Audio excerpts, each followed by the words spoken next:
Hola, hola, buenas tardes, todas, todos. Qué bueno que ya estén ahí. Un muy buen grupo hoy para empezar esta semana con lo que nos gusta, en cocinando, pero pues también cocinando con mucha conciencia de que la alimentación sin duda es la base de la salud, es la base de la felicidad, es la base del equilibrio en muchos aspectos de la vida. Así que hoy los saludamos con muchísimo cariño, un grupo muy bonito que nos va a acompañar esta tarde de gente que está no solamente en Medellín, sino otras ciudades de Colombia, desde otras ciudades en el mundo también. Desde Estados Unidos tenemos alumnas que no nos pueden faltar, que siempre las queremos y cuando no están las echamos de menos. Y nuestra nutricionista invitada nos acompañará también desde la virtualidad, desde su casa, ya se la vamos a presentar, que es la doctora Carolina Roldán, Nutricaro Roldán, y hoy Tefa estará conmigo, las dos aquí el gran combo, mejor dicho, cocinando juntas.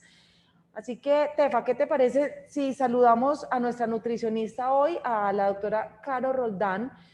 Porque no nos digamos mentiras, hoy en día con tanta información que hay, es muy fácil confundirse. Total. Entonces, cuando hablamos de cocina saludable y de un menú saludable para toda la semana, empiezo a pensar, ¿será que me toca comer lechuga nada más? Sí. ¿O puedo comer lechuga y apio?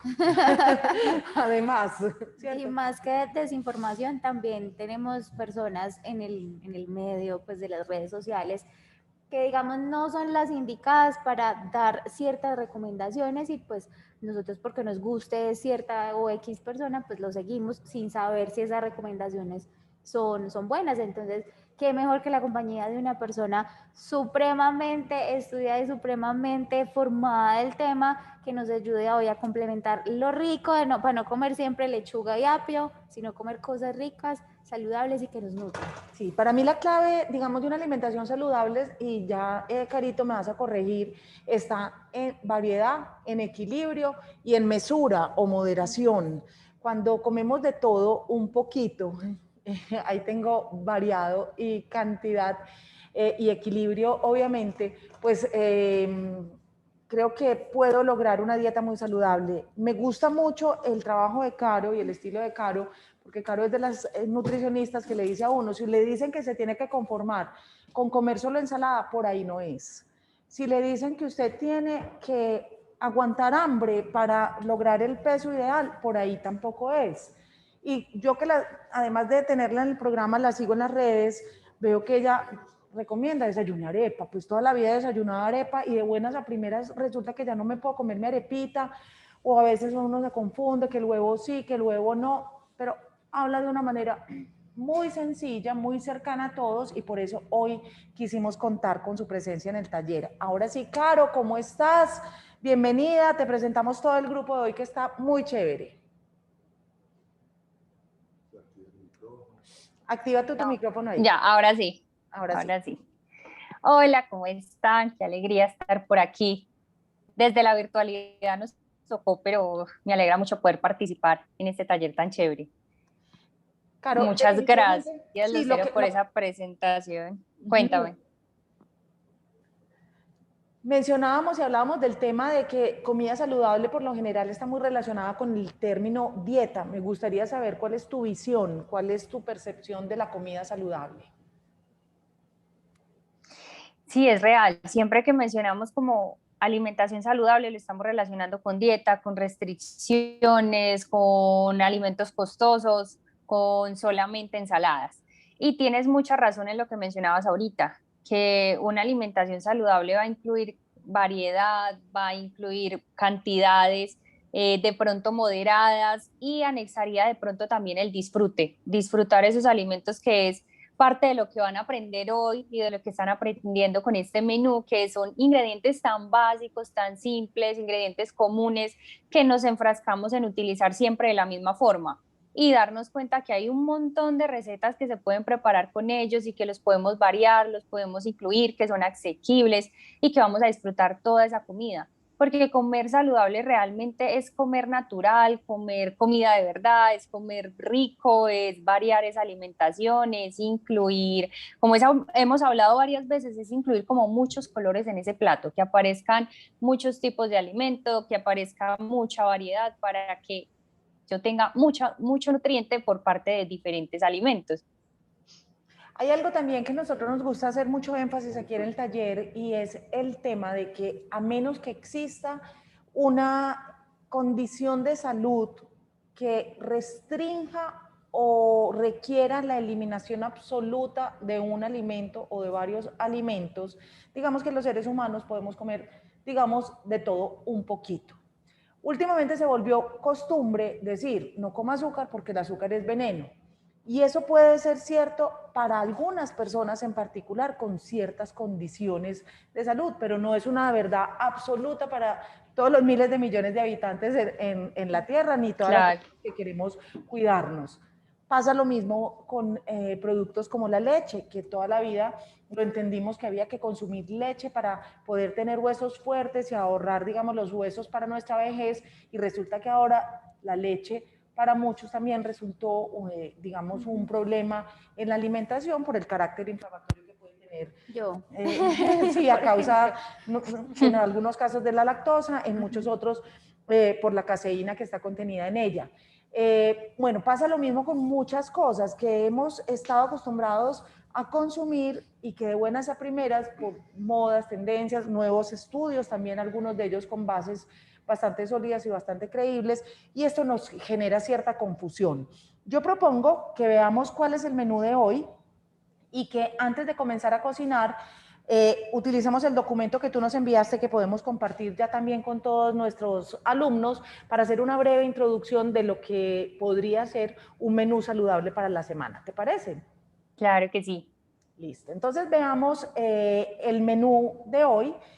Nosotros les hemos enviado varios documentos a su correo. Uno es el recetario como tal. Obviamente haría falta muchas clases para poder tener la receta de cada uno de los platos, pero escogimos particularmente unos que sabemos que les van a gustar mucho. Para empezar, unos waffles de yuca. Y esto lo escogimos a propósito. Hoy que hablamos de tendencias, de modas, hemos visto a miles de personas hacer versiones de waffles de yuca en las redes, en Instagram, en los Reels, en todo. Y vemos cómo, digamos, la yuca que antes estaba relegada solamente al sancocho y al sudado, ahora resulta que es el producto de moda. Sí. Entonces, esa va a ser una de las primeras preguntas para Caro. ¿Por qué la yuca? ¿Y por qué ahora están recomendando tanto consumir yuca? Vamos a aprender a hacer una versión de waffles de yuca delicioso. Eso, hagan de cuenta, unos waffles de puro pan de yuca. Ay, qué rico. Quedan muy buenos, la verdad. Y les dejé en el recetario también dos versiones. La primera, que es la que haremos, y la segunda, a propósito de estos booms que hay alimenticios del médico Carlos Jaramillo, del libro, extraje esta receta, que son waffles de yuca, que se hacen solamente con yuca cocinada y sal. Ahí se las dejo. Hoy no la vamos a hacer, pero se las dejo pues porque es pilada, no es sino cocinar yuca, aplastar la yuquita, mezclarla con sal y listo. Otra de las recetas que escogimos para hacer hoy, y también tiene su doble propósito, es una cazuelita de garbanzos. Porque también vemos cómo los garbanzos van ganando terreno en la cocina, cómo cada vez en diferentes presentaciones, ya las hicimos en falafel la semana pasada, por ejemplo, las hemos hecho en hummus, la versatilidad que tienen los garbanzos es increíble para una ensalada, en fin, pero realmente porque queremos conocer cuál es el verdadero poder nutricional que ellos tienen.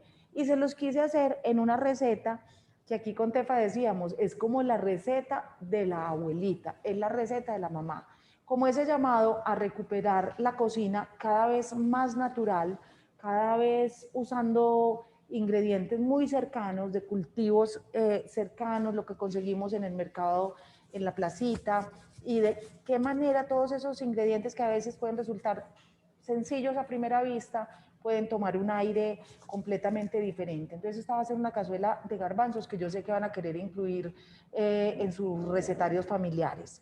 Además, pues tiene adiciones de productos o de ingredientes muy poderosos como la cúrcuma, por ejemplo, como el jengibre también. Eso iba a decir yo. Como el ajo. Que sí es una receta como de abuela, pero tiene esas adiciones de esas especias que no solamente son ricas, sino que nos aportan muchísimo al tema de la nutrición, como la cúrcuma que está en el boom de la fama, por decirlo así. Exacto, y tiene su doble sentido para que Carito nos cuente cuál es la verdad y cuál es el poder que tiene la cúrcuma, cuál es el poder que tienen los ingredientes como el jengibre y obviamente el garbanzo como ingrediente principal. Proponemos acompañar esta cazuelita de garbanzos con un arroz integral para que hablemos también de la importancia de consumir productos integrales, la calidad de fibra que ellos tienen y para que veamos además una forma de hacer el arroz integral que sé que resulta a veces muy complicado de darle el punto, porque pues a mí misma me pasa con frecuencia, me queda duro, se demora un montón, eso mejor dicho, si uno tiene resinas o reparaciones o carillas, olvídese que el arroz integral es el enemigo de los odontólogos o amigo, pero entonces para que veamos una forma sencilla de hacerlo muy rico, bien sueltecito, con una ensaladita verde, porque pues todos los productos verdes tienen antioxidantes y esto nos ayuda muchísimo también en tema de menú saludable. Y para terminar las recetas vamos a hacer un brownie sin trigo, sin gluten y sin azúcar. Es un brownie que utiliza como grasa la grasa del aguacate y que dentro de su azúcar más bien aprovechamos el sabor dulcecito del banano y ya veremos si lo necesita o no. A fin de cuentas, igual se lo puse, es un edulcorante tipo stevia o un eritritol. Va con frutos secos que también, o sea, todas las recetas están diseñadas con doble intención para que Carito nos vaya contando. Entonces, lo primero que necesitamos hacer es, los garbanzos tienen que haber estado remojados 4 horitas, 5 horitas, 6 horas. Desde que recibieron la cajita, garbanzos remojaditos. Y lo primero que vamos a hacer para comenzar a hablar con Caro va a ser colar los garbanzos y los vamos a poner, como hay una taza de garbanzos, los vamos a poner con 3 tazas de agua, debe ser agua nueva, la del remojo no nos sirve porque esa es la que después nos alborota el estómago.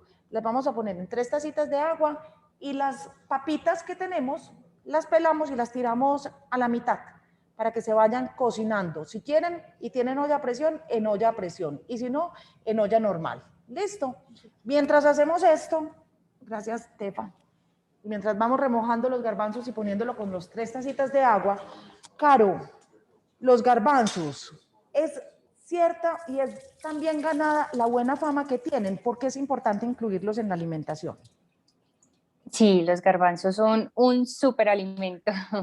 Es un alimento que aparte de que es económico, es versátil, tiene muy buena cantidad y calidad de proteína, pero en especial los garbanzos hoy en día están tomando como su moda, que es una moda buena, es porque los garbanzos contienen triptófano. Este triptófano es un tipo de proteína que se relaciona con la felicidad. ¿Por qué? Porque hay un neurotransmisor que nosotros sintetizamos que se llama serotonina. De pronto alguno aquí lo ha escuchado. Esa serotonina se crea o se forma a partir del triptófano y el garbanzo contiene mucha cantidad de ese triptófano. Así que se han hecho muchos estudios, por ejemplo, en la parte, en los países orientales donde se utiliza mucho este alimento y se ha encontrado que los índices de serotonina son mucho más altos. Así que por esta razón, sobre todo, es que está tomando mucha moda y es indispensable que empecemos a incluirlo en las personas que tienen algún trastorno depresivo, algún trastorno emocional. Uno recomienda incluir este alimento por lo menos una vez a la semana, porque de todos los granos yo creo que es el más abandonado. En las casas no falta el frijol, la lenteja, pero el garbanzo es el que no usamos casi. Así que empezar a cocinar más y esa receta de hoy se ve deliciosa. Y la mezcla que estás haciendo con esos condimentos cae perfecta, porque así ajusta muchísimo más ese valor nutricional que tienen los garbanzos. Es que me parece muy interesante porque sí, normalmente los garbanzos, digamos que no están tan incluidos como los frijoles o las lentejas, porque como son tan duros o son más duros en la cocción, yo me acuerdo incluso un señor con el que yo trabajé hace muchos años, que él era súper paisa y estaba lleno de dichos y decía es que cuando él era chiquito, en esa época que las caucheras estaban permitidas y la diversión de ellas era ir a darle a los pájaros, iban con garbanzos a darles pájaros y que eso era lo único efectivo que pues de lo duro que era. Claro. Y mucha gente no los hace porque dicen que es muy duro y que esa dureza está directamente relacionada con la capacidad que tenemos de digerirlos.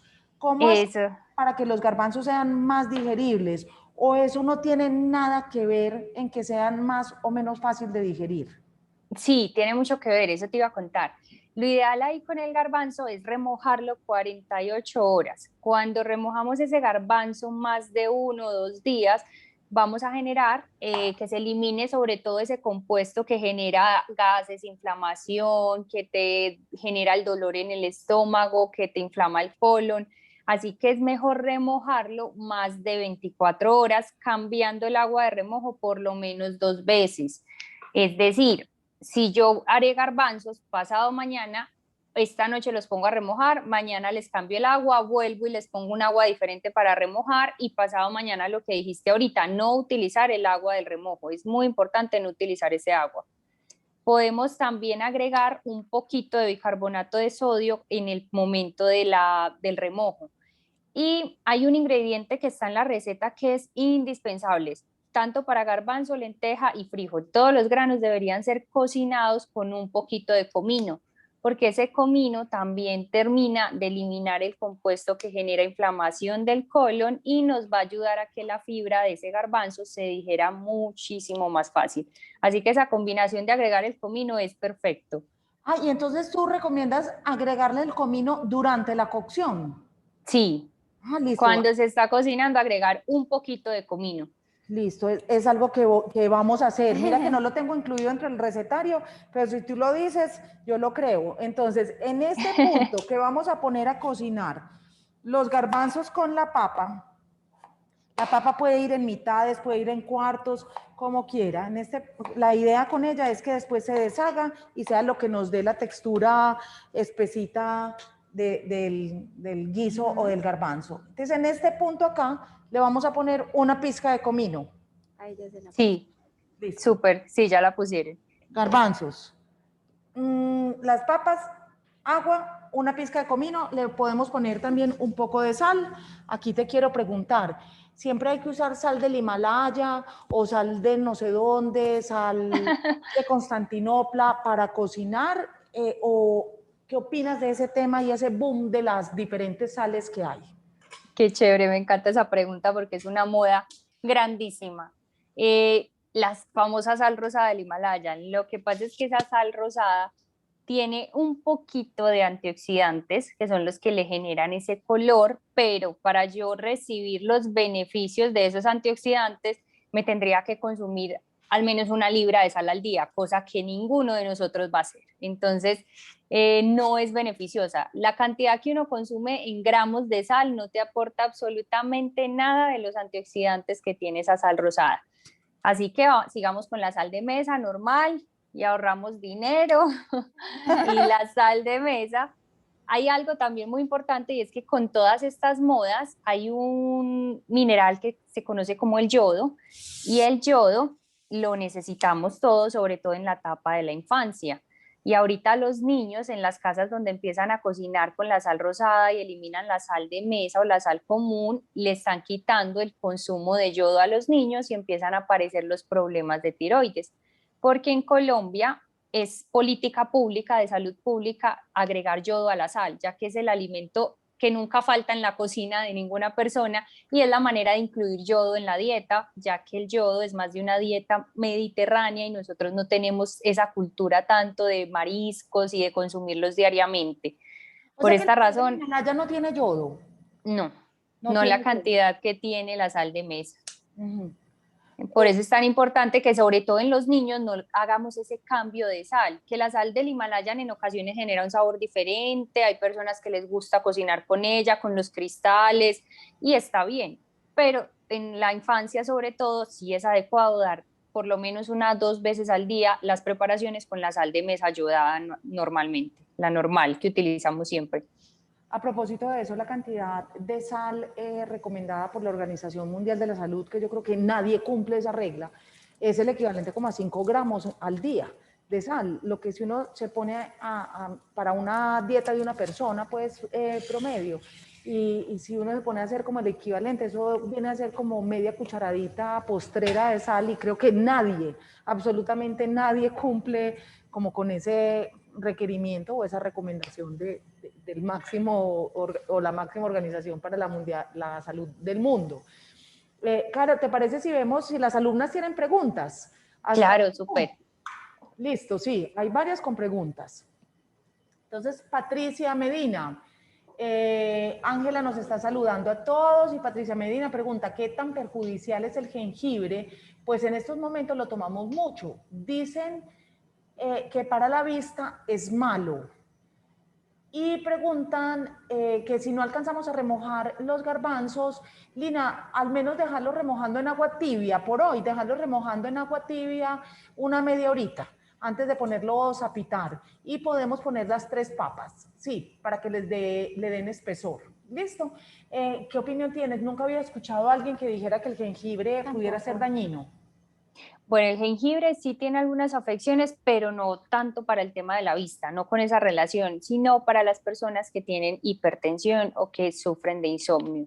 En ese sentido, sí hay que evitar unas dosis muy altas de jengibre y evitar consumirlas muy cerca a la hora de dormir, porque el jengibre tiende a activarnos un poquito. El gingerol, que es un compuesto que tiene el jengibre en especial, que es muy, muy beneficioso, aumenta un poco la presión arterial, entonces hace que liberemos un poquito de adrenalina, entonces nos agitemos un poquito y nos dé dificultad a dormir. Entonces, si tienen insomnio, no lo consuman antes de las 3, 4 de la tarde, que sea como la última aromática con jengibre. Y si sufren de hipertensión, también se consume poquita cantidad de jengibre.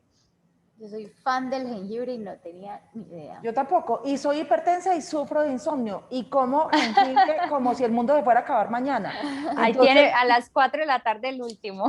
el último jengibre, entonces a las 4. Pero estamos hablando de la cantidad, pues de la cantidad cuando uno consume tipo aromáticas con jengibre, que es en polvo y uno ya consume una cantidad más alta.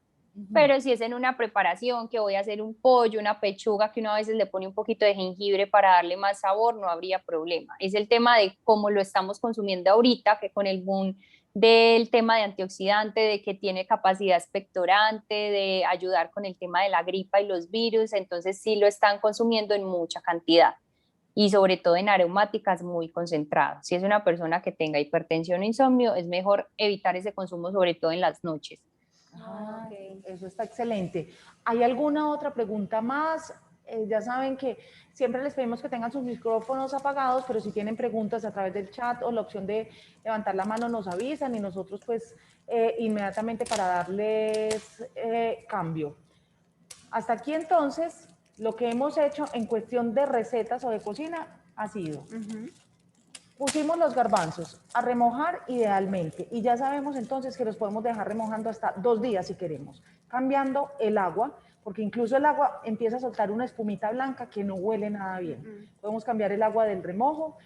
Aprendimos un tip muy importante para potencializar esas propiedades de los garbanzos y es que en el momento de la cocción le agregamos una pizca de comino. Y en el remojo, el bicarbonato. Y en remojo el bicarbonato para hacerlos más digeribles, exactamente. Pusimos a cocinar la taza que teníamos de garbanzos con agua nueva, 3 tacitas de agua y le pusimos las 3 papas. Pueden ser cortadas en mitades, en cuartos. Igual, con este tiempo de cocción, ellas se van a deshacer y la idea es que ellas se deshagan para que sea lo que nos dé la textura espesita. Y les digo, en olla a presión, desde que comience a pitar o cuando suelte el vapor, lo dejamos 20 minutos. ¿A fuego alto o medio? En la olla a presión, qué bueno que me digas eso, Tefa. Sí. En la olla a presión, Cuando la olla empieza a pitar o a botar la columna de humo, significa que es que ya adentro tiene la temperatura ideal de cocción. Entonces, inmediatamente empieza a pitar, uno la puede poner en bajo, o lo que debería hacer es ponerla en bajo. No le va a alterar la temperatura interna. Adentro la temperatura que tiene se va a mantener. Es claro.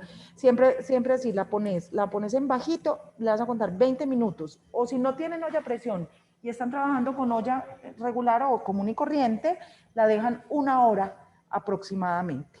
¿Listo? Ese es más o menos el tiempo. Había preguntas en el chat, querido Edwin. El Instagram de Caro y que me supongo que qué recomienda para bajar los niveles de triglicéridos y colesterol. Listo, entonces ahí tienes 2 preguntas. ¿Cómo es tu Instagram, Caro? Que Linney Nestrosa, de Primavera Relaciones Públicas, y que además tiene una cuenta hermosa que siempre los invito a seguir, que se llama Más que una Mesa, hace cosas divinas, quiere empezar a seguirte. ¿Cómo es tu Instagram y qué hacer para bajar los niveles de triglicéridos y de colesterol? Ah, mira, perdona, ahí dice Vero, que es la que nos ayuda con todo el tema de WhatsApp y con todo pues lo del taller. Dice que el Instagram está en el inicio del recetario. Y es Nutri Caro Roldán. Así es, ahí está, @NutriCaroRoldán. Y en la pregunta que era el tema de los niveles de triglicéridos y colesterol. Triglicéridos siempre, o la mayoría de personas lo vamos a relacionar con la grasa, y los triglicéridos nos los aumenta el azúcar. Ahí sí hay que disminuir las cositas dulces, las gaseosas, la pastelería y el azúcar, sobre todo el azúcar refinada. El que conocemos puede ser azúcar blanca, azúcar morena, la panela, la miel. Ahí es donde deberíamos disminuir ese consumo. Me dolió. Y obviamente también hay que controlar el tema de las grasas y las frituras. Niveles de colesterol y triglicéridos, el 80% de las veces es muy genético. No es tanto el tema de la dieta, porque hay personas que tienen una alimentación adecuada, hacen ejercicio y aún así tienen colesterol alto. Entonces vamos a encontrar relación directamente con la parte genética. Ayuda mucho incluir alimentos como el aguacate, que hoy va a estar por ahí en los brownies, por cierto. El aguacate y la avena. También nos ayuda la avena, sobre todo si es avena en hojuelas, porque la avena tiene un tipo de fibra especial que ayuda como a capturar ese colesterol que tenemos, como colesterol bueno y malo, por así decirlo.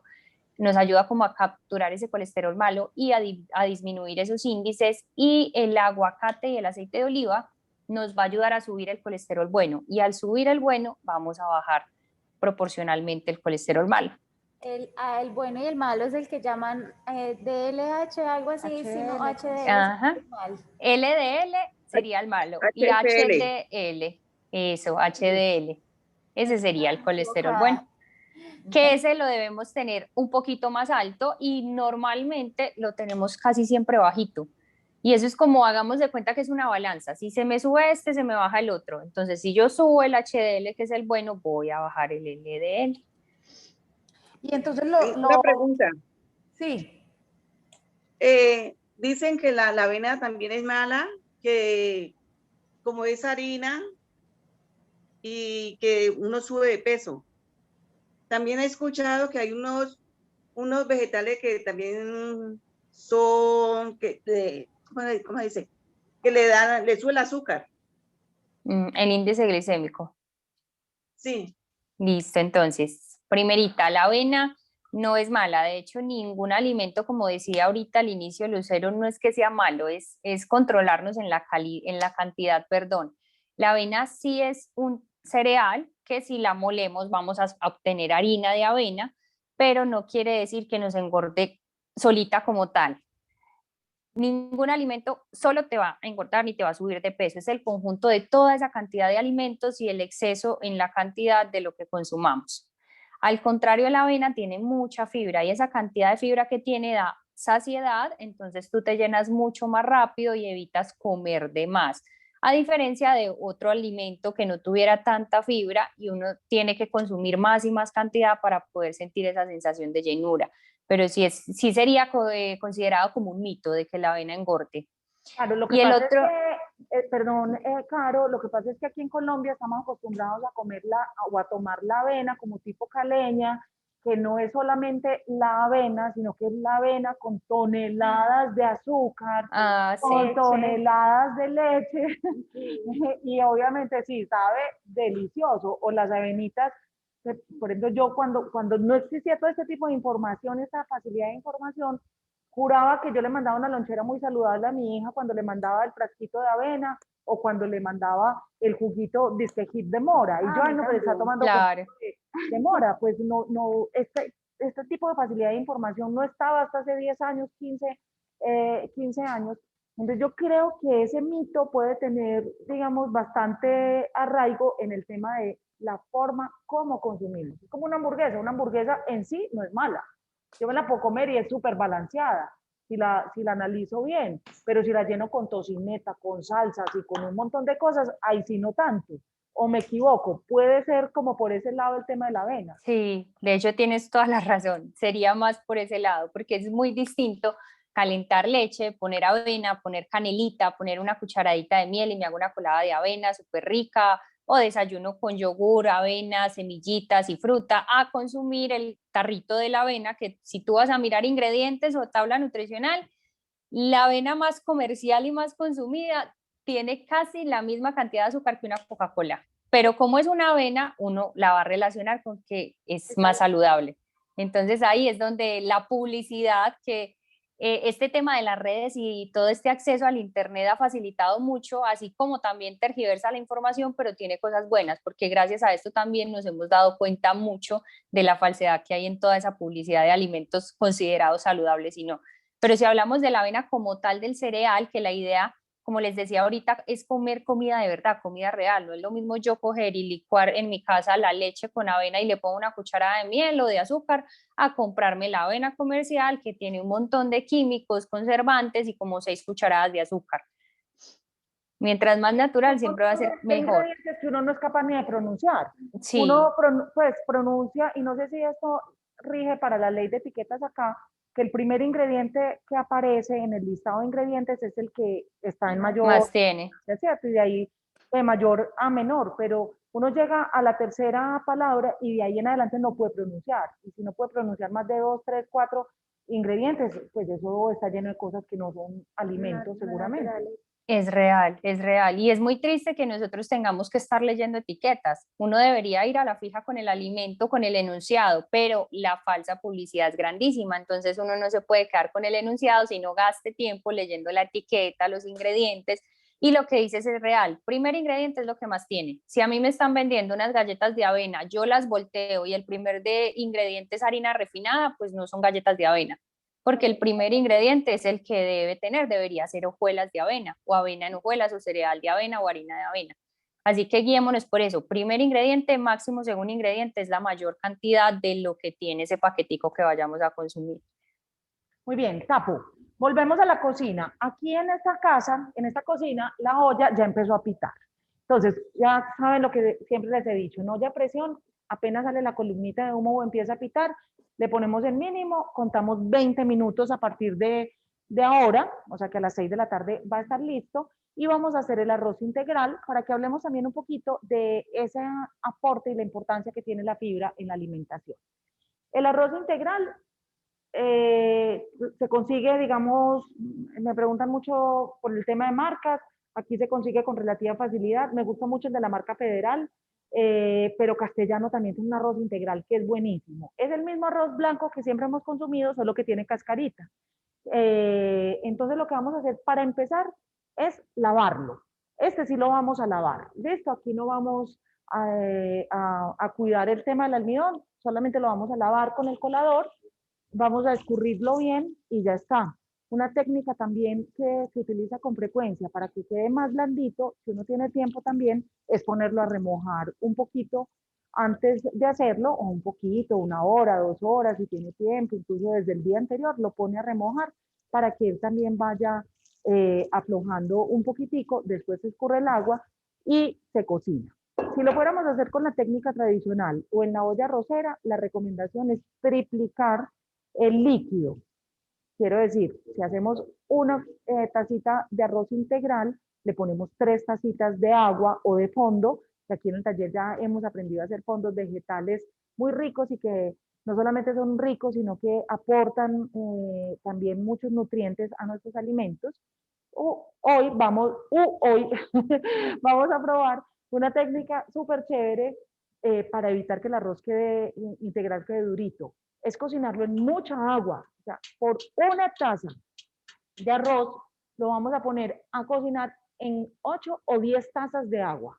No importa que ese arroz quede nadando, porque lo que vamos a hacer es aquí manejar el tiempo y la cocción. Después lo vamos a colar. En esta técnica el arroz no se va a secar, como normalmente decimos, que esperamos a que haga ojitos, que lo ponemos en bajo y lo tapamos. En esta técnica de arroz lo que vamos a hacer es ponerlo a cocinar y cuando tenga la cocción, que el granito ya esté mucho más blandito, mucho más suave, o sea, aproximadamente unos 30 o 35 minutos con la olla destapada, lo vamos a colar, colar, colar, colar. Después lo volvemos a llevar a la olla, pero ya sin agua, y lo tapamos para que el vapor que tiene el arroz y el vapor que se conserva, el calor que se conserva en la olla con la tapa, empiece a terminar de cocinar el arroz. Listo. Entonces, si quieren, repasamos el recetario en la parte donde dice el arroz, para que quienes están cocinando con nosotros puedan entonces también como que mirarlo con mayor claridad o para dejar este punto clarísimo. Es muy sencillo. Mire, tenemos una taza de arroz integral y tenemos entre 10 a 12 tazas de agua. Vamos a tener una olla grande. Importante que tenga una tapa de esas que tapan muy bien, que después no le entran aire por ningún lado. Ponemos el arroz en un colador, lo lavamos en el chorro de agua fría unos 30 segunditos y vamos a poner a hervir el arroz, el agua.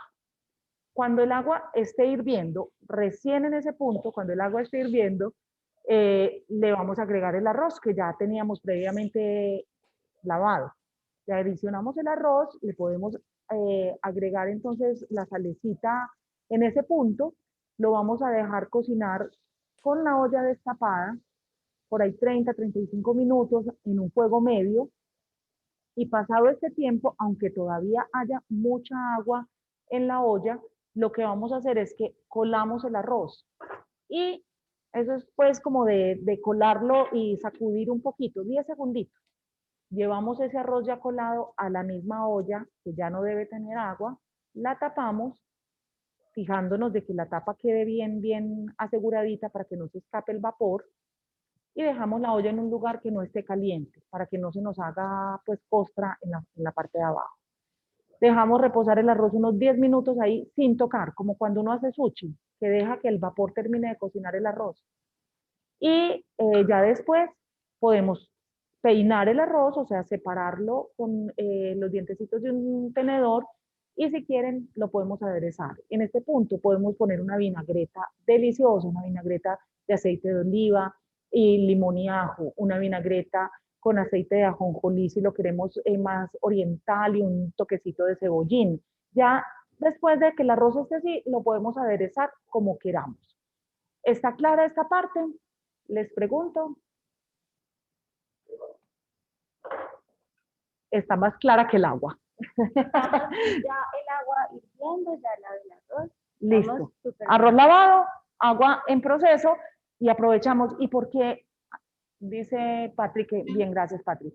Y pregunta, entonces, ¿por qué arroz integral y por qué pastas integrales? ¿Qué es lo que tienen los carbohidratos, las harinas integrales que hoy en día son más recomendadas que las que hemos consumido siempre, Caro? La fibra, lo que mencionabas ahorita.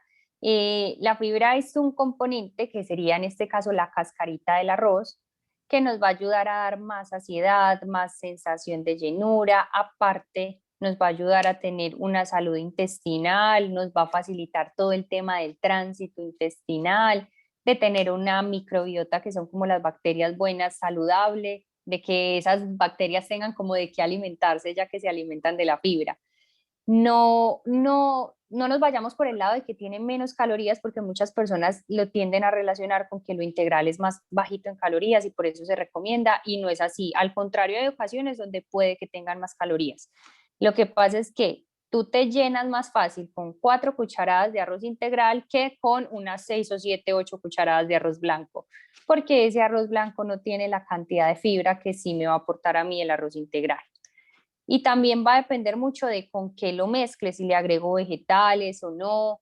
Particularmente esa receta que estás dando me encanta y uno la recomienda mucho porque siempre nos vamos como a la clásica de la olla arrocera, de la taza por 2 de agua, entonces tenemos que agregarle aceite para que no se nos pegue o no nos quede masacotudo, como se dice comúnmente. Y esta receta me encanta por eso, mira que es únicamente como agua, salecita, pimienta y ahí nos va a salir un arroz suelto, un arroz delicioso y que ya aderezamos con aceite de oliva, que es muy distinto a tener que incluir tanto aceite en las preparaciones. Eso es buenísimo y ahorita podremos hablar del aceite de oliva, de las grandes maravillas que hace el aceite de oliva en nuestra salud y además el aporte de sabor en los alimentos es impresionante. En otras palabras, por ejemplo, yo lo de los productos integrales siempre lo he entendido es que, mira, es la misma cascarita de arroz, pero el arroz integral tiene pues la cascarita, ¿cierto? Entonces, digamos que en el arroz blanquito, una máquina llegó, hizo el trabajo y peló el arroz cada granito. En la vida real, cuando uno come arroz integral, eso que hizo la máquina lo tiene que hacer es tu estómago. Entonces, por eso Sí. es que nos sentimos llenos mucho más tiempo. Entonces, porque tiene que trabajar en separar cascarita para acá, comida para allá. Entonces, eso nos da una mayor sensación de saciedad. Y creo que eso es lo que ha hecho que mucha gente relacione el tema de que el arroz integral adelgaza o es bueno para las dietas. Entonces, no es porque él en sí adelgace, sino lo que tú decías, o sea, me llena más, ya hace sentir mucho más llena porque el proceso de digestión va a ser un poquito, va a tardar un poco más de tiempo, va a requerir mucho más trabajo. Entonces, mi cuerpo no va a estar desesperado como que, mándame algo ya, no, va a estar Claro. trabajando un tiempito más, como en otras palabras, ¿no? De igual forma, cuando Sí, funciona en repostería saludable, que le adicionemos una parte de harina de avena a la harina de trigo, por lo mismo. O hay harinas integrales que vienen con centeno, con cebada para ayudarle al organismo. Entonces, si ya estamos consumiendo un postre, que mira que vamos a hacer hoy, tiene unas partes súper saludables, pues qué bueno agregarle también y que ayudarle a nuestro estómago a hacer el trabajo. Excelente. Y antes del postre, hay preguntas para ti, Caro. Mejor dicho, hoy esta clase parece la consulta. esa era la idea. Te vamos a aprovechar mucho. Entonces, mírame, por aquí, por ejemplo, Beatriz está preguntando acerca del garbanzo. Si se puede pelar, si puede ser menos indigesto, si se le quita la cáscara. Y para los triglicéridos, para bajarlos, es necesario controlar las harinas, pregunta Beatriz también. Bueno, si tienen ya problemas de colon irritable muy, muy graves o que se irrite demasiado fácil, sí se podría quitar la cáscara del garbanzo para facilitar la digestión. Sí sería una buena opción. En cuanto a la otra preguntita, era de los triglicéridos y las harinas, tiene mucha relación con lo que estabas mencionando de la fibra, porque aparte de que esa fibra de una harina integral me ayuda a mí a dar más saciedad, dura más tiempo en el estómago, en el intestino, esa harinita o ese almidón que hay adentro y al demorarse más, por así decirlo, en liberarse, va a evitar que ese producto final de las harinas siempre va a ser la glucosa, siempre va a ser la glucosa. Entonces vamos a evitar que salga tan rápido esa glucosa, que es lo que conocemos como azúcar en sangre, tan rápido a la sangre, entonces se me aumenten los niveles y se me vayan a almacenar como grasa. Y esa misma glucosa es la que hace que se aumenten los triglicéridos. Entonces, si yo evito harinas, ahí estamos hablando es de harinas refinadas, porque no es lo mismo la harina de la papa, de la yuca, del plátano, que la harina de un pan blanco o que la harina de un pancake de esos que vienen procesados, que ya no es sino como mezclar con agua y es harina refinada.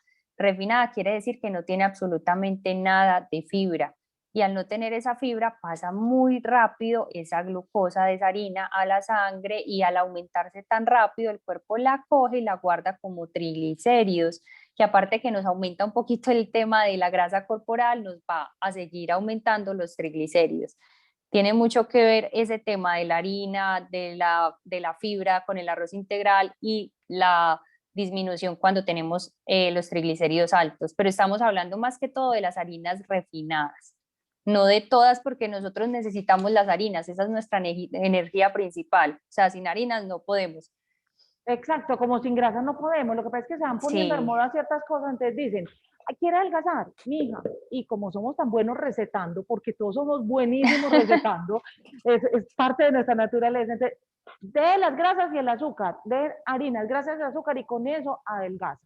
Y ya con eso tiene. Y uno aprendió a relacionar que la grasa era mala.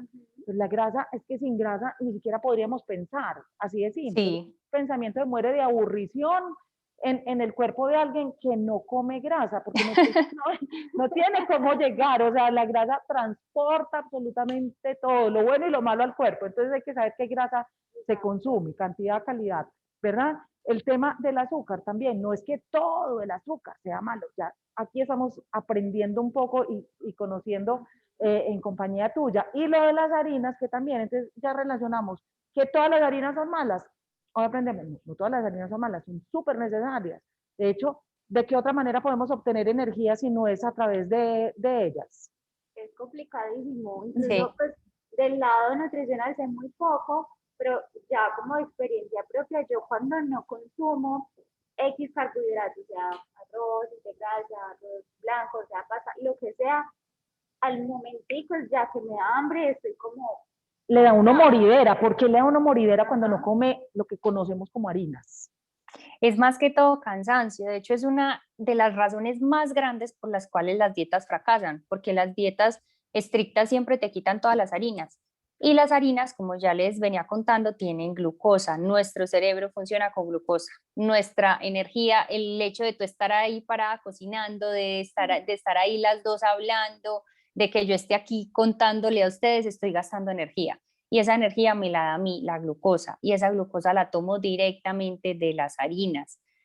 Por eso es tan importante incluir por lo menos una porción en cada comida, porque el cerebro igual funciona con ella, entonces hagamos de cuenta que es como la gasolina para yo prender el carro. Yo necesito esa harinita para poder prenderme y tener energía durante todo el día. Si no comemos nada de harinas en el desayuno ni en el almuerzo, por la tarde estamos con cansancio, de que estoy hablando contigo y se me olvidó lo que iba a decir, de que estoy leyendo algo y no me concentro, de que me mareo, de que se me va la mente de un momento a otro, y ese cansancio y la falta de concentración tan grande se da por culpa de este tema de la falta de las harinas. ¿Hay otra manera de obtener esa energía? Sí. Ahí es cuando hablamos, no sé si han escuchado de la dieta cetogénica, que es un tipo, o la dieta keto, que es un tipo de dieta que la cogieron como moda, pero realmente esta dieta se creó para una enfermedad que se conoce como epilepsia refractaria, y es que en esta enfermedad se encontró que el cerebro evita los episodios convulsivos si trabaja con ácidos grasos en lugar de glucosa, pero no es para todas las personas, es solamente para cierto tipo de patologías. Sí se puede tomar toda la energía de ácidos grasos y puedo dejar todas las harinas si hago ese tipo de dieta, pero no es en el enfoque que lo hacemos hoy en día, que es como moda o dieta para adelgazar. Es para ciertos tipos especiales de patologías que se debe hacer. Cualquier cambio en la alimentación sí debería ser supervisado por expertos. ¿Qué les parece si vamos con el postre? Vamos por tiempos, vamos adelantando cómo hacer el brownie. Este brownie es un hit, les digo, la sensación, porque siempre que también decimos comemos saludablemente, no coma azúcar, no coma dulce, y es uno también como que, yo no sé La si tortura. pero exacto, uno dice, ay no, me hace falta comer algo dulcecito. Entonces vamos a hacer un brownie delicioso, lo vamos a hacer utilizando ingredientes que creo que se pueden conseguir fácilmente, y ahorita podemos hablar de los sustitutos que pueden hacer para esta preparación. Si quieren vemos el recetario y... Discúlpame, hago una pequeña interrupcióncita y es sobre el arroz. Ya hirvió el agua y lo puse. Listo, entonces le ponemos salecita. Listo, hirvió el agua, pusimos el arroz, pusimos salecita, acá sí podemos revolver un poco. Destapar 30-35 minutos. Listo. Y ahí sí vamos con el postre. Ok, perfecto. Antes del postre, creo que había alguien que quería hablar, sí. Y yo tengo unas duditas con el arroz. el arroz integral es más porque uno no lo hace de manera usual, pero uno no encuentra mucho preparaciones como mezcladas con el arroz, como con un arroz convencional, pues un arroz con vegetales o con carnes. O sea, se debe a más que uno no lo experimenta o no lo hace, o como alguna razón particular del sabor o de la textura del arroz integral, que uno no vea como mucho esas mezclas.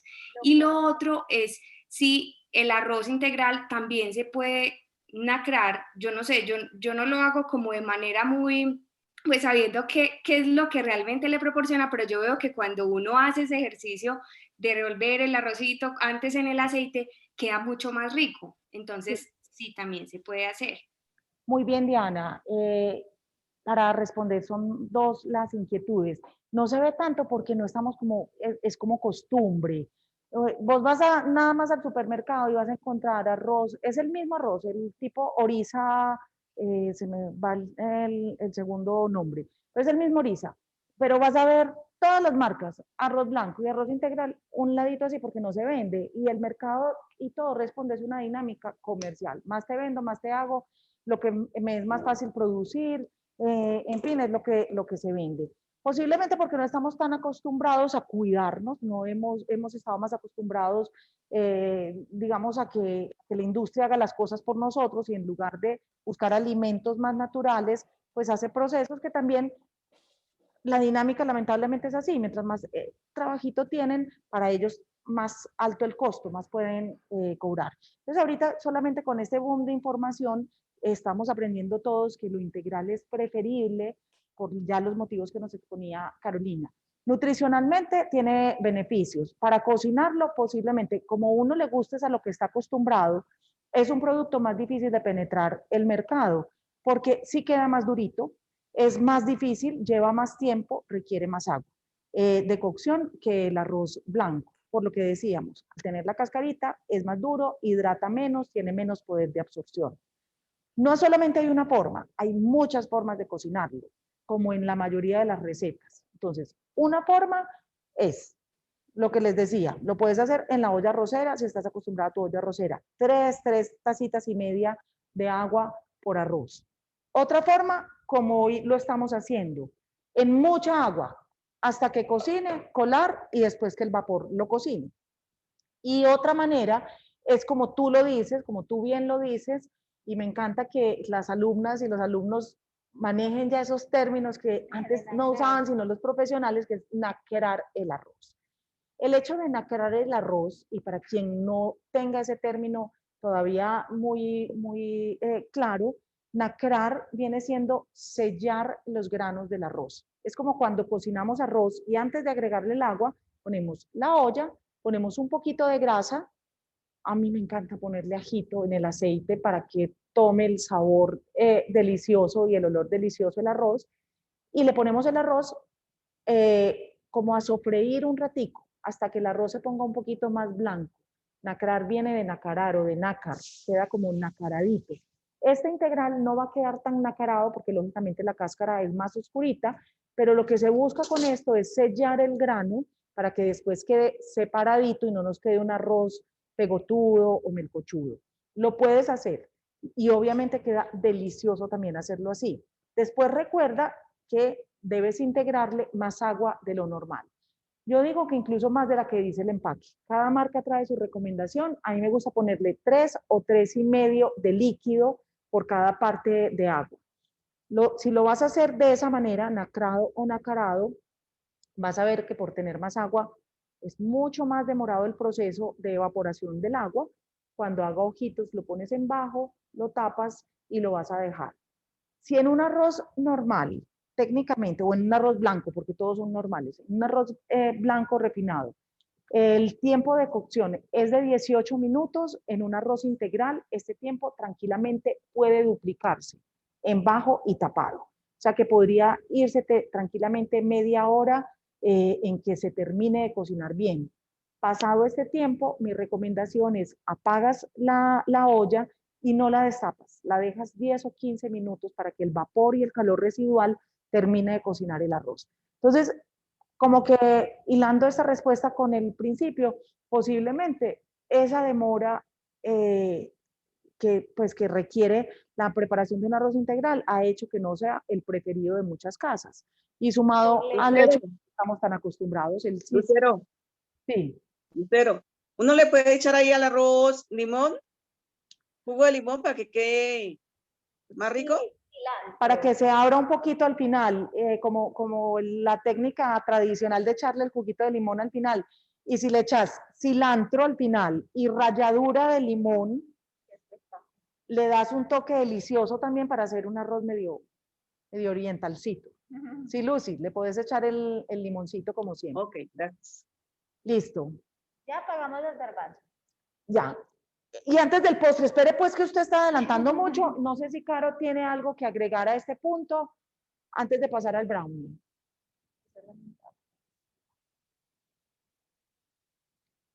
Doctora Caro. Vuelve. Ah, ya, ahora sí, que estaba acá también súper concentrada aprendiendo que no conocía ese término. Yo estoy aquí también aprendiendo bastante. Linda. Entonces, pasamos con el brownie. Sí, sí, vamos con el brownie. Perfecto. Entonces, vamos a revisar la receta. Chicas, chicos, los que están haciendo en casa también el brownie. Claudia, te veo tan seria hoy, tan calladita, toda juiciosa. Bueno, estos brownies no tienen ni gluten ni azúcar. Vamos a usar 200 gramos de chocolate amargo o semiamargo en trozos, en pedacitos. Vamos a usar 2 cucharadas de aceite de coco. Vamos a usar un aguacate maduro, un banano madurito también. Vamos a usar un cuarto de taza de edulcorante no calórico, que puede ser preferiblemente stevia o eritritol, pero guarden ese hasta el final, todavía no lo pongan del todo porque más bien probamos la masa. Como el banano le va a dar dulcecito, ahí le graduamos el azúcar. El chocolate depende pues como del porcentaje, puede que tenga un pequeño dulcecito ahí, entonces Sí, mejor al final. y ese que los mandamos hoy no es tan amargo, no es amargo. Vamos a usar vainilla líquida un poquito o esencia de vainilla para resaltar los sabores. Vamos a usar 3 huevos. Vamos a usar 3 cuartos de taza de harina de almendras que se pueden reemplazar por avena. Vamos a usar media taza de cocoa en polvo y un cuarto de taza de nuez picada si quieren y obviamente no presentan alergia pues a frutos secos, que es como una alergia bastante común. Entonces veamos la preparación para conectarnos. Aquí en este punto necesitamos el horno precalentado a 200 grados, un moldecito, una refractaria previamente engrasada. Ya que tenemos aceite de coco, lo engrasamos con aceite de coco, con ese spray que venden por ahí. Y vamos a mezclar. Acá dice, vamos a derretir el chocolate, puede ser a baño María o en el horno microondas. Después, aparte, vamos a procesar el aguacate y el banano.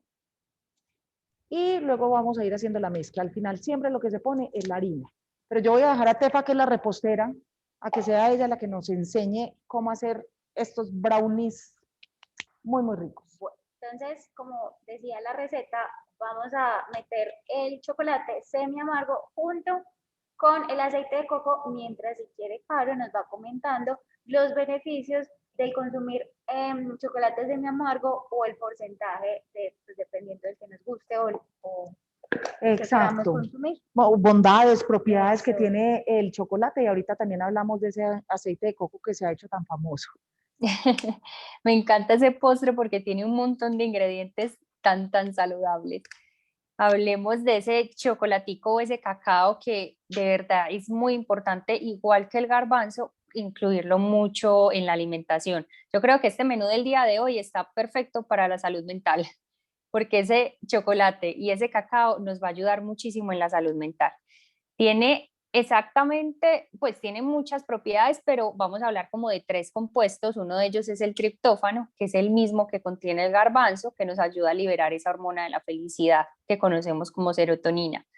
Tiene teobromina, que también se junta con la dopamina, que es otra sustancia del cerebro que nos genera placer. Por eso es que tal vez cuando estamos aburridos, tristes o deprimidos o la típica escena de la película de la niña llorando, la vemos es comprándose una chocolatina también, o cuando uno está triste le llevan chocolatinas, porque sí se ha encontrado que el chocolate nos ayuda a regular un poquito esa sensación de placer y de tranquilidad. Y tiene otro compuesto, la fenitelamina, que nos ayuda y se ha encontrado en niveles altos en la etapa del enamoramiento, por ejemplo. Entonces, es aquella que se relaciona también con sensación de placer y tranquilidad. Ese chocolate amargo sí es importante que tratemos de usar uno mayor al 70% cacao, porque no estoy hablando de que qué rico, vamos a ir a comer chocolatina todos los días, porque la chocolatina comercial es azúcar, básicamente, y como un 2 o 3% de cacao. Mientras que si compramos una chocolatina o un chocolate con al menos 70% cacao, 60% cacao, vamos a recibir todos esos beneficios. Y es un proceso muy fácil de empezar a disminuir esa sensación del dulce. Yo creo que hablaba contigo en algún día de que cuando tenemos esa sensación tan arraigada al dulce que uno siempre quiere más, uno antes se contentaba con un cuadrito de chocolatina, ya necesita una completa como para poder calmar esa sensación. Y este chocolate nos ayuda mucho a hacer esa transición. ¿Cómo la podemos hacer? De que si a mí me encanta esa chocolatina comercial, empiezo a comprar una que tenga 20% cacao, algo tan poquito que va a continuar siendo súper dulce. La utilizo unos 15 días, luego me consumo una de 35% cacao, otros 15 días, luego me consumo una de 40% cacao y le voy subiendo de a poquito, paulatinamente, ese porcentaje de cacao hasta lograr disfrutar uno de 70-80% cacao, que ahí es donde de verdad vamos a sentir el sabor, es que uno siente el sabor real del cacao, es en ese tipo de chocolates. El chocolate real es amargo, es Sí. amargo. Yo tengo que hacer la salvedad que quienes recibieron los ingredientes tienen cobertura, esta sí tiene un porcentaje de azúcar, o sea que este que estamos haciendo particularmente no es apto, semiamargo. Es una pandemia para las compras, es una locura. ¿Cómo lo van a derretir? Lo pueden derretir al microondas. Como ya tiene el aceite de coco ahí, no hay que tener la precaución que siempre tenemos, que se hace por tanditas y 10 segundos y vuelve y se saca. Básicamente esto lo que estamos haciendo es lo que se conoce como una ganache, es una mezcla de chocolate y algún medio graso.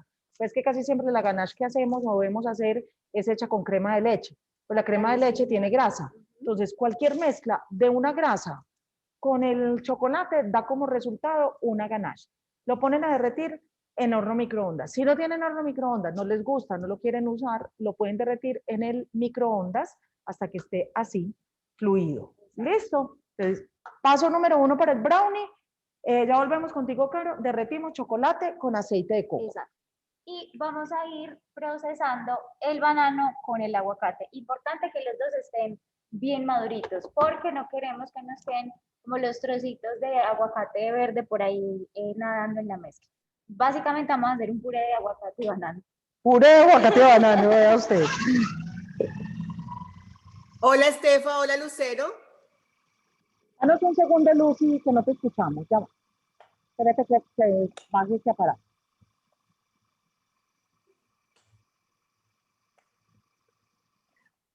Súper, ahora sí, cuéntanos. ¿Cómo están? Me alegra verlas. Hola Carolina, gracias por todas tus enseñanzas. Yo tengo dos preguntas. Es que yo soy malísima para combinar el aguacate con otro tipo de cosas, ni con batido, ni con brownies, no sé, no me gusta la combinación. ¿Con qué se podría reemplazar? Hazlo con banano, solo con banano.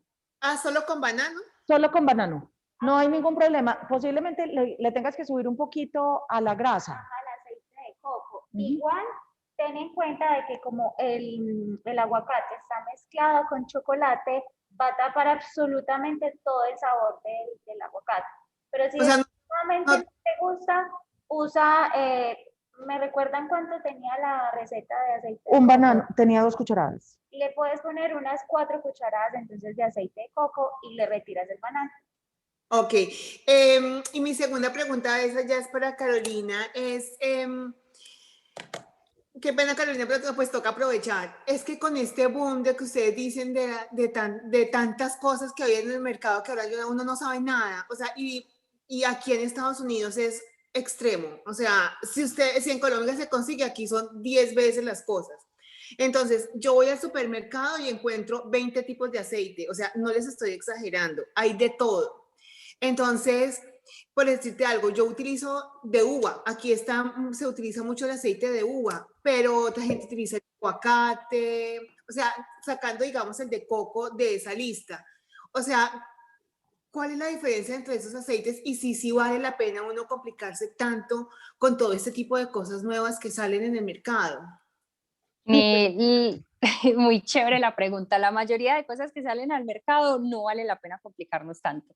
Hay diferencias en que, por ejemplo, los aceites van a tomar una gran importancia si eres vegetariano o vegano, por ejemplo, porque hay aceites como el aceite de chía y linaza que tienen mucho omega 3. Entonces, a una persona vegetariana es indispensable que consuma ese tipo de aceites para recibir omega 3, ya que no consume pescado, por ejemplo. Aceite de oliva, con ese vas a la fija siempre. Siempre vas a ir a la fija con aceite de oliva, un aceite de aguacate. Eso sería lo ideal de consumo. Hay una cantidad impresionante de aceites porque a todos los frutos secos y semillas se les puede sacar aceite, pero nutricionalmente hablando, el mejor para cocinar en cuanto a sabor, en cuanto a el valor nutricional, en cuanto al punto de humo, podríamos estar hablando de que es el aceite de oliva. Y lo que Sí. pasa es que sí, uno se deja conquistar muy fácil y las cosas se van poniendo de moda y uno termina comprando cosas que no necesita. O sea, Claro, tú vas al mercado y compras 10 aceites. O sea, es que tú no sabes ni qué, o sea, es una locura que después no sabes ni cómo usarlos. Yo creo que ahí también influye mucho el tema de la preparación y el sabor. No sé, Lucero nos pueda contar un poquito más sobre ese tema, que ella es la experta, de que si de pronto en ese tema de las preparaciones varíe el sabor utilizando, por decir, un aceite de trufa, un aceite de uva o un aceite de ajonjolí, porque en cuanto al valor nutricional, el aceite de oliva o aceite de semillas de chía o linaza que nos ayudan mucho a las personas vegetarianas y veganas. dentro de lo poco que sé, y aquí pues me da un poquito de pena con Caro, pero si me equivoco, por favor, tú me corriges. El tema de las grasas que ahorita hablábamos, digamos que tienen dos fuentes y ya lo mencionaba. Hay que mirar si es de origen animal o si es de origen vegetal. En ese orden de ideas, casi siempre cocinamos con un aceite. Entonces buscamos aceite de girasol, aceite de canola, aceite de maíz, se va poniendo de moda el aceite de uva, en fin, el de coco, en fin. Hay que ver que no es porque diga en el empaque aceite de oliva, es porque es maravilloso o bueno. Hay calidades también de aceites de oliva. El aceite de oliva viene clasificado con aceite de oliva virgen extra. Ese es el aceite de oliva que se obtiene de las aceitunas maduras, las aprietan, les hacen así, sale un aceitico y ese aceite virgen extra es el primero que te dan, es de prensa, o sea, prensadas en frío, no tienen ninguna modificación, es más costoso, es el mejor aceite que hay. Lo puedes usar para cocinar y lo puedes usar para aderezar. Cualquiera de las dos y es buenísimo, tiene todas las propiedades, todos los omega 3, 6, 9 que necesitemos de la mejor calidad y la mejor fuente. Acordate siempre, Claudia, que sea virgen primero y después extra. Es de las cosas que es muy importante que sea virgen, de las pocas cosas hoy en día que ante todo sea virgen. ¿Listo? Con eso no te vas a olvidar nunca. Después del virgen extra, el mercado dijo, ay no, pero es que me queda mucha aceituna, ¿qué hacemos? Sigamos exprimiéndola. Ay, listo, volvámoslas a prensar y las vuelven a prensar. Entonces ya no salen virgen extra, porque ya no son vírgenes. Entonces ya son extra virgen. Entonces ya ha perdido algo en el proceso, pero sigue siendo un muy, muy buen aceite. Ya de ahí encontrarás otras clasificaciones. Entonces, digamos que el aceite de oliva, siendo el mejor, tú lo puedes usar en caliente y en frío. La dificultad que tiene ya cuando cocinamos es que es invasivo en olor y en sabor. Y hay ciertas preparaciones en las que no va tan bien, principalmente una preparación oriental, por ejemplo. ¿Vos ves? Sí, exacto. Vos querés algo de comida china o de comida japonesa. ¿Cuándo has visto un japonés o un árbol de olivas en Japón? No hay, entonces no va tan bien, no armoniza tan bien. En general, para el resto de comidas sí va bien.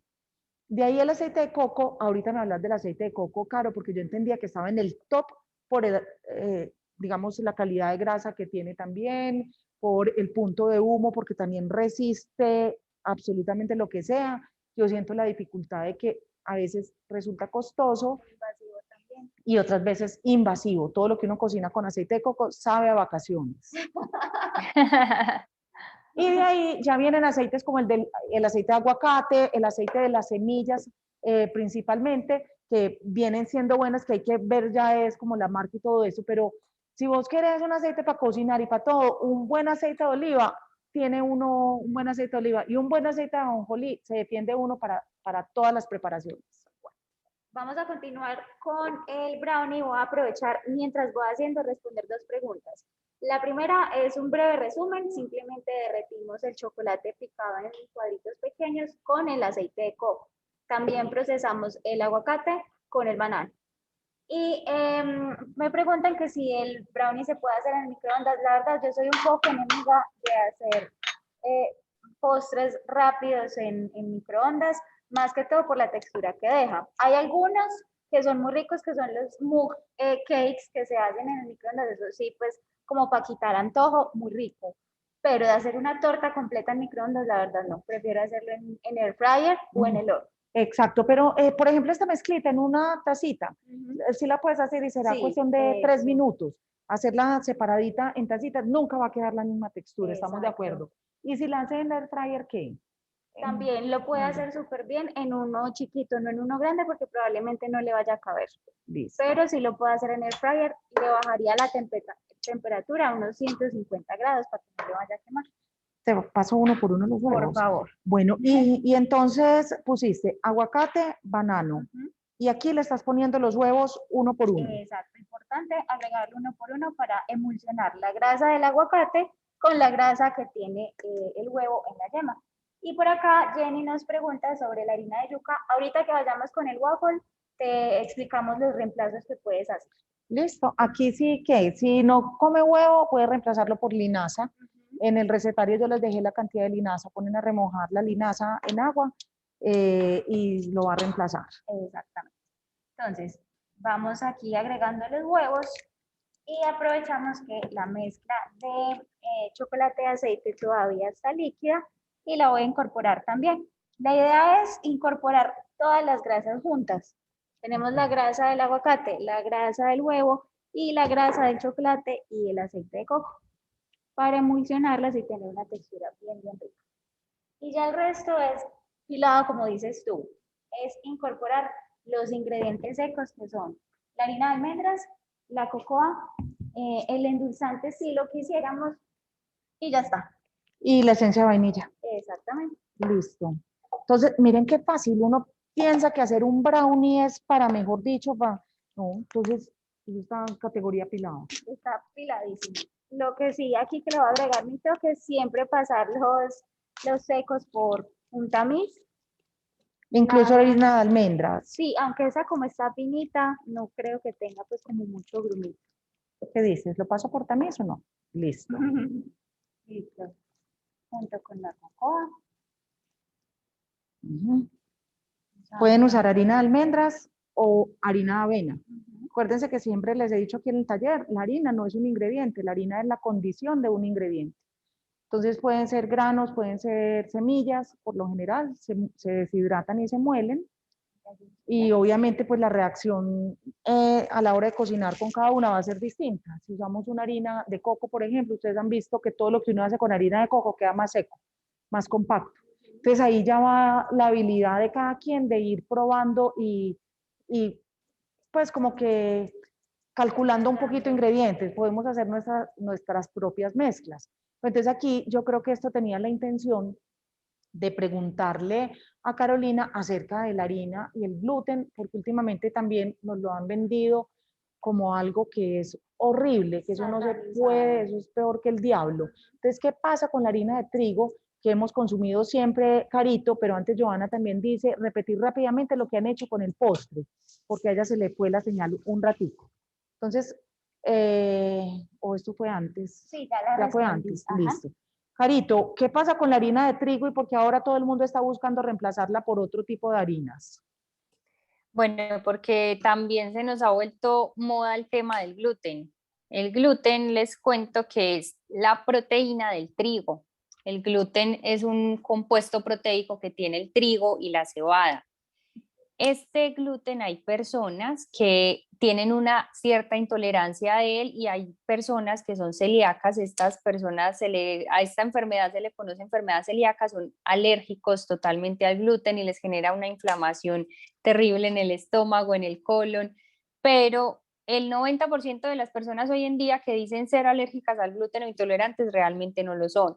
Yo me voy, como mencionabas ahorita, de que las modas nos están direccionando hacia ser alérgicos al gluten. Por ejemplo, el gluten está en la harina del trigo.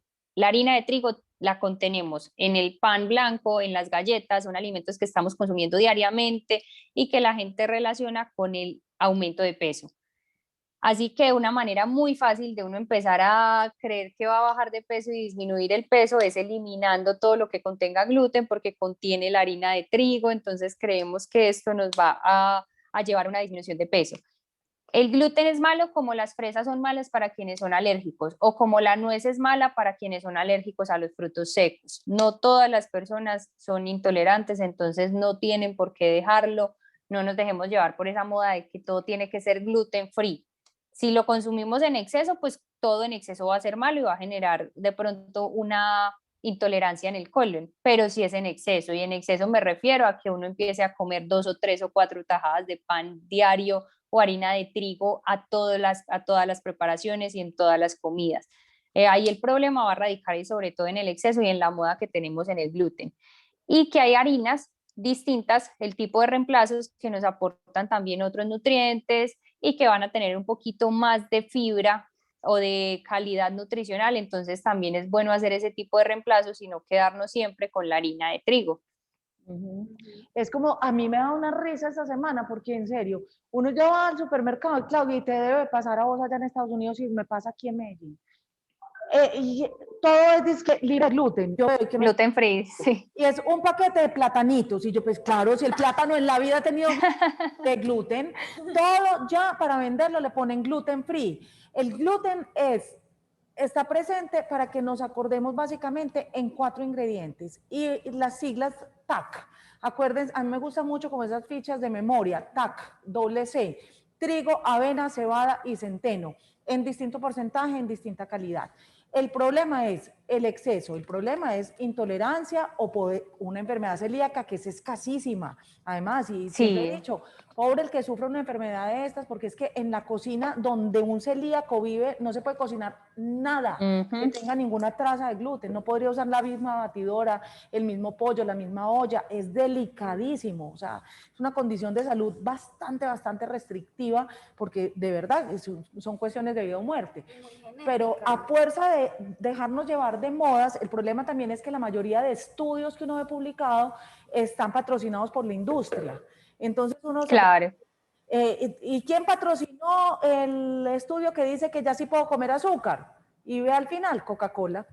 ¿Y quién patrocinó el tema de no sé qué? Era tal otra marca que necesitaba vender tal otro ingrediente. Entonces, yo creo que mientras más natural, más orgánico sintamos que puede ser nuestra comida, el cultivador cercano, el que no está lleno de químicos para cultivar sus cosas, mientras más podamos nosotros tomarnos el tiempo de cocinar y de hacer nuestras cosas, en vez de estar comprando paquetes y paquetes y paquetes y cajas, mejor nos va a ir. Además, pues, y si a eso le añadimos el ingrediente principal, que es lo bien que la pasamos cuando cocinamos, ¿sí o no? Para alguien, entonces eso ya es otro ingrediente para la salud, que es la felicidad, principalísimo.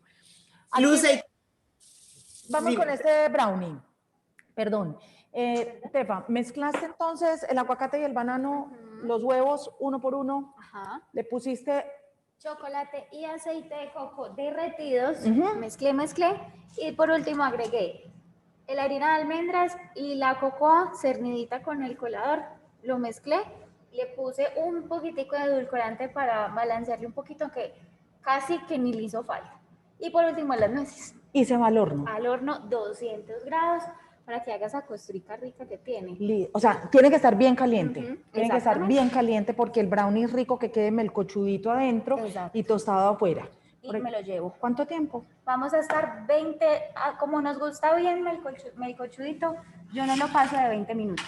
Pero si a Listo. ustedes les gusta que esté como más esponjosito, como más sequito, lo van a dejar 25, 30 más. Listo. ¿Listo? Porque igual lo rico es dejarlo enfriar. Este brownie queda bueno es para mañana. Eso. Es dejarlo enfriar y incluso a veces meterlo a la nevera para después cortarlo, que siga permaneciendo la costrica por fuera y por dentro suavecito. Chicos, los invito, los que estamos haciendo el arroz, a que probemos el granito a ver cómo está en este punto. Miren que eso todavía parece una sopa de arroz. Ahí ya lleva 25 minutos. Exacto, y yo había dicho de 30 a 35. Entonces vamos a ver cómo está el granito, qué tan duro, qué tan blandito está, porque tampoco se trata de dejarlo deshacer. Y según esto, lo colamos. Le faltan, pues, Nada. una nada. Yo creo que ya así como está lo voy a sacar porque el vapor lo va a terminar de cocinar. Entonces aquí no es sino colarlo Y dejarlo reposar. y dejarlo reposar en la misma olla. Miren lo que voy a hacer. Apago la olla. Voy a colarlo. Aquí ya tengo un colador en la poceta. Lo voy a colar. Este tipo de arroces, por ejemplo, como no tiene aceite ni nada, también se puede usar en esas ensaladas frías. Si lo van a usar para ensalada, de una vez les doy el tip. Si lo fueran a usar para ensalada, le ponen agua fría, lo ponen bajo el chorro para que se termine de enfriar y ya sí quede así bien sólido y queda riquísimo, o al menos a mí me encanta el arroz en las ensaladas o la pasta en las ensaladas, se hace igual. Listo, lo ponen aquí en la misma ollita donde estaba, que ya no tiene agua. Entonces voy a llevarlo a una hornilla o al ladito, apagado y tapado. Mejor dicho, esto está súper fácil de hacer. Listo. Y hay una pregunta que dice que qué medidas tiene la bandejita de horno. Tiene 20 por 35 aproximadamente está. Listo. Venga, a ver, yo veo aquí el vapor de los garbanzos, ya se fue. Me imagino que ustedes también ya tienen garbanzos listos. Voy a mirar por acá nuevamente. Yo tengo, mientras tú revisas, una última pregunta sobre el brownie para ya pasar acá, sobre el aceite de coco. En algún momento, no recuerdo dónde lo vi o no recuerdo quién me lo dijo, como, ay, sí, es que el aceite de coco lo estamos usando mucho, pero lo que no saben es que también tiene pues como su lado malo. Quería pues como saber la parte real y lo que sí es verdad sobre el aceite de coco. Ay, por favor, Caro, cuéntanos. Cuéntanos eso. Y miren, les digo lo que voy a hacer. Miren que las papas, los garbanzos están en su punto, pero esto está muy aguado. Entonces, este es el truquito abuelístico para que coja buena textura. Cogen y así van aplastando la papita y se la ponen ahí. Entonces, mientras nosotros vamos haciendo esta acción que es toda entretenida, Caro nos cuenta el aceite de coco. ¿Qué onda, güey? ¿Es tan bueno como todo el mundo dice o qué? No, no es tan bueno como todo el mundo dice. Tienen razón. El aceite de coco es otra moda más. El aceite de coco tiene una grasa especial que es triglicéridos de cadena media. Esa grasa es muy buena, muy saludable, pero la tiene solamente en un 4 o 5%. Y el resto de su composición es grasa saturada, que si bien ya se encontró pues que no es la peor grasa, sí es una grasa que si se consume en exceso tiende a aumentar el colesterol. Y ya salieron varios estudios científicamente probados sin conflicto de interés, como estaba hablando ahorita Lucero de las empresas que patrocinan estudios, y ya se encontró que efectivamente ese aceite de coco aumenta el LDL, que es el colesterol malo. ¿Cuál es el problema aquí? Que es muy distinto que usemos ese aceite de coco como hoy en el brownie, porque sí da un sabor muy rico a las preparaciones de repostería, ese aceite de coco, o a veces hacer el arroz con aceite de coco y que me da sabor a que estoy por allá en el mar, que también es súper rico. Hacerlo todos los días como lo cogimos de moda y hacer batidos e incluir cucharada de aceite de coco, que En venga el niño, ayunas. sí, o el niño le doy la cucharadita de aceite de coco o el huevo y todo, absolutamente todo lo hago en aceite de coco, porque es tal cual si yo estuviera consumiendo algún otro tipo de aceite, que de hecho es mucho más recomendable utilizar aceite de canola que aceite de coco. Lo que pasa es que el aceite de coco sí nos da un sabor distinto en la repostería, pero si es cocina diaria, cocina normal, no se debe incluir de una manera tan recurrente como nos lo están vendiendo hoy en día en esa moda. Pero el aceite de canola me vas a sacar de esta duda, porque es que yo hasta donde tengo entendido, la mata de canola no existe.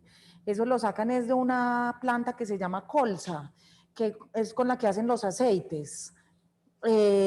Pues, y entonces también dicen, no, es que la canola pues llegó también al mercado para conquistarnos, pero en realidad era porque un aceite pues que no se podía vender como colza, entonces le pusieron canola, la bautizaron así, y entonces que también es producto como de mercado, pero si tú la recomiendas, que sabe... Bueno, lo que pasa con los aceites es por el tipo de perfil de ácidos grasos, lo que es omega 3, 6 y 9. ¿Qué buscamos? Que un aceite me aporte a mí esos tipos de omega y que la cantidad de grasa saturada sea más reducida. Los aceites que utilizamos para fritura deben tener el tema del punto de humo. Entre esos, con un buen punto de humo, que no se queman tan fácilmente, vamos a encontrar lo que es el aceite de oliva, que ya sabemos que se puede utilizar, el aceite de coco, aceite de canola, de girasol, de soya, pero el aceite de canola en especial tiene un mejor balance de omega 6 y omega 9. Tiene menos cantidad, por así decirlo, de omega 6 que los demás aceites. No es que el omega 6 sea malo, lo que pasa es que está en muchísimos alimentos, lo consumimos en una cantidad mucho más alta, entonces estamos teniendo un desbalance de omegas.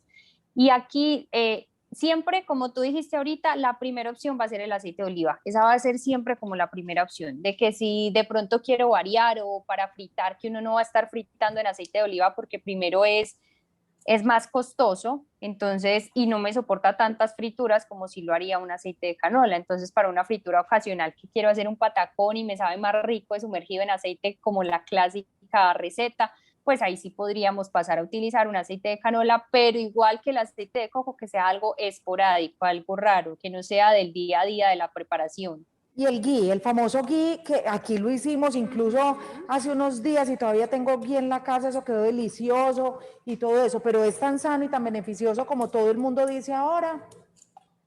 El famoso ghee, antes tienes, a mí no me dura nada en la casa, es demasiado rico. Ese famoso ghee igual, el ghee lo sacamos de la mantequilla clásica, que sí es mucho mejor utilizar mantequilla que margarina. Eso sí lo dejamos como claro. ¿Qué pasa? Que el ghee sigue siendo grasa netamente saturada. Sigue siendo una grasa saturada que no podemos excedernos por el boom de que es moda y de que es saludable. Entonces empezamos a hacer el huevo con ghee, la arepa con ghee, la tajada con ghee, le ponemos a todo ghee. Al arroz le pongo Leche ghee dorada encima. todos los días. Sí, a todo le estamos poniendo ghee porque tenemos el concepto de que es saludable. Y no es que sea saludable o no, es que es un alimento que hay que consumir en pocas cantidades, de una manera moderada, porque sigue teniendo mucha grasa saturada. Es un buen reemplazo a una mantequilla común, que lo que tiene es esa diferencia en que te dura más, ya es totalmente libre de lactosa, entonces si tienes intolerancia, es mucho mejor usarlo. Y que siempre va a ser mejor usar eso a una margarina de canola, de soya o de girasol, pero no cogerlo libremente como todas las modas, igual que el aceite de coco, y consumirlo de manera habitual. Perfecto. Nosotros vamos a hacer una pausa para grabar esta parte de la grabación, pero no dura pues ni 10 segundos. Y ya volvemos porque esta clase está tan chévere hoy.